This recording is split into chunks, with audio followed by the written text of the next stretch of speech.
7 things I wish I knew when I first got married. Let me set it up for you. You've been married for a few years now, and it's not the thriving marriage like you expected. It's okay. All of us that have been married for more than a week or two have felt the same way at one time or another. Most people take one of 2 paths when faced with this lack of connection or confusion. We either begin to think that we may have married the wrong person, or we just shut down and believe that this is what everyone warned us about. But there is a third option, and it is the best path, yet far too many people are afraid to go on this growth journey. Marriage is so tough. My wife Bree and I have been married for 21 years, but it hasn't come easy. The first 12 years, we spent 7 years in counseling and therapy, only for the therapist to tell us that the best decision for us to make was to separate. We spent 10 months separated, spent nearly $100,000 on divorce proceedings, and this sent our family into a downward spiral. So I'm going to share with you the 7 things that I wish we would have known when we first got married that will help you build a marriage that matters and invest in a legacy that will last. I'm sure you've heard it 1,000 times. Communication is the foundation of everything we do. Here's the setup. You recently got married, and one or both of you are pursuing a career in sales or something else that requires you to talk all day. Now, this new marriage is what you both wanted, and it is filled with excitement. So much so that you can't wait for your spouse to get home so you can share all of the details that took place within your day. But as soon as you get home, you are wiped out and ready to kick your feet back and just relax. This is where so many couples begin to create bad communication behaviors. One of you has an expectation that you will enjoy a romantic dinner 3 nights a week, and one of you can't wait to play Call of Duty or Madden all night without any distractions. So you get home from work, pop in that pizza or open up a Pop-Tart and start playing video games while the other person ends up missing out on the dinner that they expected and watches a fantasy-filled Netflix series, leaving them feeling even worse about the person that they married. Then you meet in bed at different times with no physical connection, which we'll talk about in a minute, repeating this day after day. This cycle will eventually drag you both down the wrong path, which will not lead you to a thriving marriage. Great communication starts with what I call the 4L strategy: listening to learn and leading with love. It's the difference between hurrying through a conversation just to get it over with, or quickly providing a solution, or maybe you're somebody that likes to rationalize, justify, or deny having any part of it. When we listen to learn and lead with love, it creates an organic but intentional connection that will allow both people to feel heard and seen and understood. Let me give you an actual scenario of how this plays out. Your spouse says, "I hate that you play COD every night." You hear nagging and resentment, then defend yourself by justifying the busy day that you just had. But what if you could agree on some reasonable expectations that fill in the gaps of desired connection points, ultimately sharing quality time with one another without compromising your own desires? It looks like this. "I'm sorry that I have let you down. I hear your frustration, and it was never my intent to hurt you or make you feel less than. Can we please have a healthy conversation about what we both could be doing differently to support each other in the areas that we have blind spots?" That's an entirely different conversation that will set you up for success. But don't forget that great communication starts with listening first. So open your ears and zip your lip. Number 2, expect and embrace change. You and your spouse will evolve individually and as a couple. Be open to growth and embrace the changes as opportunities to strengthen your relationship rather than resist them. Change is inevitable, but in marriage, it can be a dicey thought. You marry someone at a point in time. What happens when life's experiences change us? Loss of a job, a family member, a promotion that causes you to focus more on work than home, or becoming a parent for the very first time. These are all factors that contribute to who we are. So how do we grow closer versus further apart? It starts with great communication.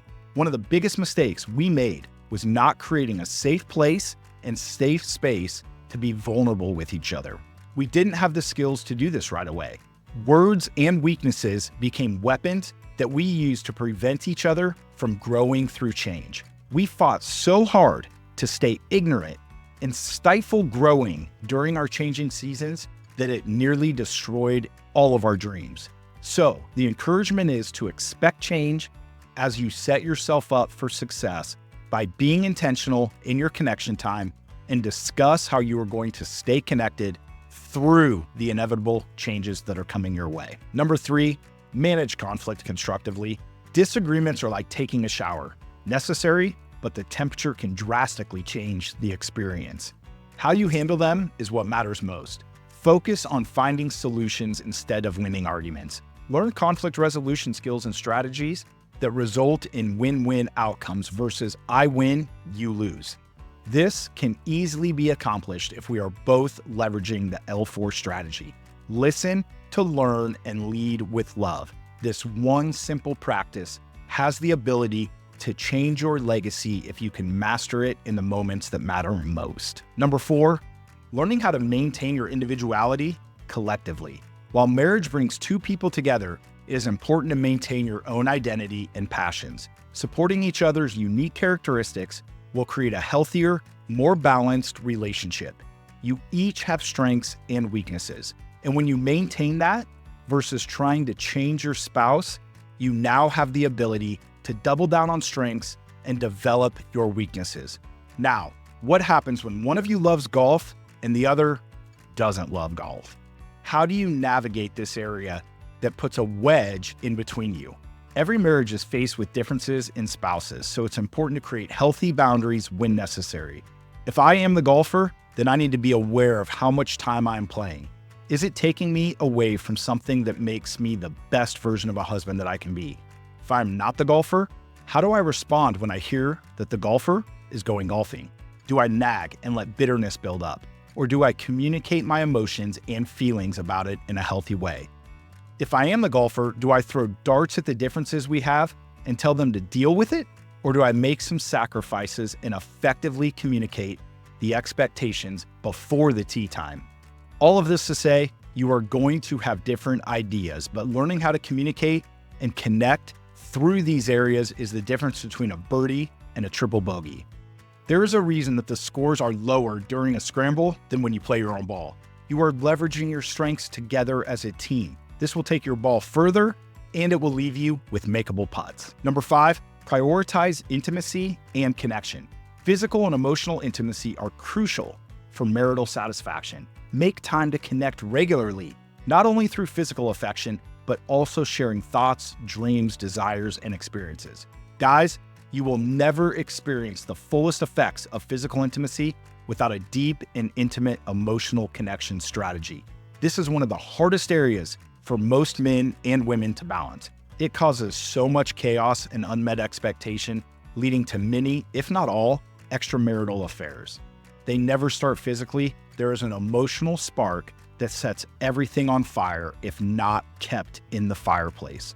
Creating a safe place to connect emotionally takes a ton of patience and unconditional love. If you can establish a path and a plan to attack the insecurities, open up in a vulnerable way, and work together to win the war being waged on your marriage, you will have tremendous success in every season. Number 6, remove the scoreboard. View marriage as a partnership where you're both working towards one common goal. Support each other through success and challenges, and remember, you are on the same team. Marriage is a team sport with no scoreboard. When you start to keep track of who does what or who did what and when, you will both lose. This is your first foul. Hit that free throw line and take the free shots and move on. What do I mean by that? When you go to the free throw line, the game stops. The clock stops ticking. Both teams get a chance to pause and reflect on what just happened. The ref essentially says, timeout. We need to regroup. It looks like this. Foul. Now what? I have a choice to make. Do I blame the officials? Do I throw a fit? Or do I stop and say, I'm sorry, I just fouled you. I let you down and I let my team down. I let myself down. I didn't mean what I said. And I know that that probably made you feel like you didn't get a fair shot. Let's take a minute, reset, so we can get back to running the floor as a team. Remember, you are on the same team. It is you guys against everything else coming your way. Win together and remove the scoreboard if you want to create a championship marriage. Number 7, continuing education. A healthy marriage requires ongoing effort. Continue learning about each other, adapt to new phases of life, and invest in your relationship through date nights, shared hobbies, and get a coach to guide you through the journey. One of the best places to gain abundant, unwavering, never failing support is through a local Bible teaching church. Establishing a core principle that God must be at the center of your marriage will never return void. It is the one thing that has the ability to solidify your destiny even in the toughest of seasons. Staying connected to the source of your creation, individually and as a couple, will be the greatest decision you've ever made for generations to come. For me, the word legacy was defined by tangible things for so many years that it wreaked havoc on our marriage. Once I learned that legacy was more about the culture I was creating in our home, everything changed for the better. Don't make it harder than it needs to be. Saying yes to Jesus is saying yes to a marriage that can withstand any foul, any rough game, any slow season, or anything else that life is bringing at you. You have what it takes to make a marriage that matters and build a legacy that will last beyond your lifetime. I'm sharing these 7 key areas with you because it's where we got it wrong for so many years. They have the ability to save you from the same struggles and the pain that we endured for so many years and almost destroyed our destiny. Hit that subscribe button and notification bell for more inspiring and practical marriage advice to help you on this epic journey.